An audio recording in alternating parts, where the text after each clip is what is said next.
നമസ്കാരം. Raf talk ഫുട്ബോളിലേക്ക് എവർക്കും സ്വാഗതം. നമ്മൾ സാധാരണഗതിയിൽ താരങ്ങളുടെ പേരിൽ സ്റ്റേഡിയത്തിലെ സ്റ്റാൻഡ് നാമകരണം ചെയ്യുന്നത് കണ്ടിട്ടുണ്ട്. അത് പലപ്പോഴും അവർ വിരമിച്ച ശേഷമാണ് സംഭവിക്കാറുള്ളത്. കളിച്ചുകൊണ്ടിരിക്കുമ്പോൾ അങ്ങനെ സംഭവിക്കാറില്ല, വളരെ റെയറാണ്. ആ റെയറായിട്ടുള്ള ആദരവാണ് സാക്ഷാൽ ലിയോ മെസ്സിക്ക് ലഭിക്കുന്നത്. ഇപ്പോൾ പലപ്പോഴും നമ്മുടെ രാഷ്ട്രീയ നേതാക്കന്മാരും മറ്റുമൊക്കെ മരണപ്പെട്ടതിന് ശേഷം അവരുടെ പേര് സ്റ്റേഡിയത്തിലിടുന്നത് നമ്മൾ കണ്ടിട്ടുണ്ട്.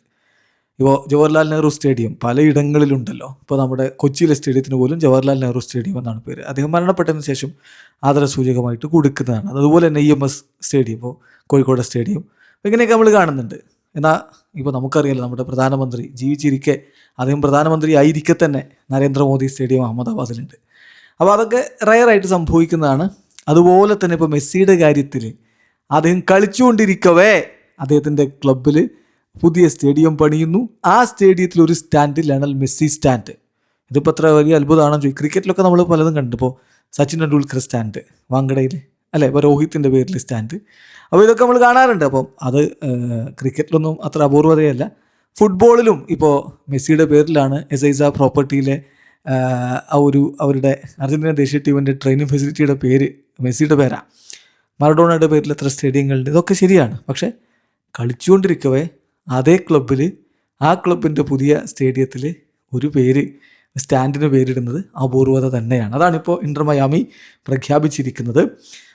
ഇന്റർ മയാമി അനൗൺസ് ചെയ്യുന്നു അവരുടെ പുതിയ സ്റ്റേഡിയത്തിൽ ലിയോ മെസ്സി സ്റ്റാൻഡ് ഉണ്ട്. വളരെ മനോഹരമായൊരു വീഡിയോ ആണ്. മെസ്സിയുടെ കുറേ ഭാഗങ്ങളൊക്കെ, ക്ലിപ്പുകളൊക്കെ വെച്ചിട്ട് മെസ്സിക്ക് വേണ്ടി ആരാധകർ പ്രാർത്ഥിക്കുന്നു, മെസ്സിക്ക് വേണ്ടി മുറയിൽ ഉയർത്തുന്നു. അങ്ങനെയുള്ള മെസ്സി മെസ്സി മെസ്സി മെസ്സി എന്നുള്ളത് ഓരോന്ന് കാണിച്ചിട്ട് അവസാനം മെസ്സിയുടെ പേരിൽ ഒരു സ്റ്റാൻഡും. മനോഹരമായ വീഡിയോ ആണ്. ഇന്റർ മയാമി എന്തായാലും പങ്കുവച്ചിരിക്കുന്നത്. ഇന്റർ മയാമി ഇപ്പോൾ അവരുടെ ഒഫീഷ്യലായിട്ട് അറിയിക്കുന്നത് ഇങ്ങനെയാണ്: മെസ്സി ഒരു rare and unique case in global sports ആയി മാറുകയാണ്. അതായത് റെഗുലർലി കളിക്കുന്ന ഒരു താരം, ഒരു അത്ലറ്റിന് അദ്ദേഹത്തിൻ്റെ ഹോം സ്റ്റേഡിയത്തിൽ അദ്ദേഹത്തെ ആദരിച്ചുകൊണ്ട് ഒരു സ്റ്റാൻഡ് ഉണ്ടാവുക, അത് വളരെ റയറായിട്ട് സംഭവിക്കുന്നതാണ്. അത് ഇതാ ഇന്റർ മയാമി അദ്ദേഹത്തിന് അത്തരം ഒരു ആദരം നൽകുന്നു എന്ന് തന്നെ ഇന്റർ മയാമി പ്രഖ്യാപിക്കുന്നു. യെസ്, ലിയോ മെസ്സി മയാമിയുടെ ചരിത്രത്തിൽ ഇടം പിടിച്ച പേരാണ്. വീഡിയോ അവസാനിക്കുന്ന ഫുട്ബോൾ ലോകത്തെ കൂടുതൽ വിശേഷങ്ങളുമായി ഫ്ലോക്സ് എടുത്താം.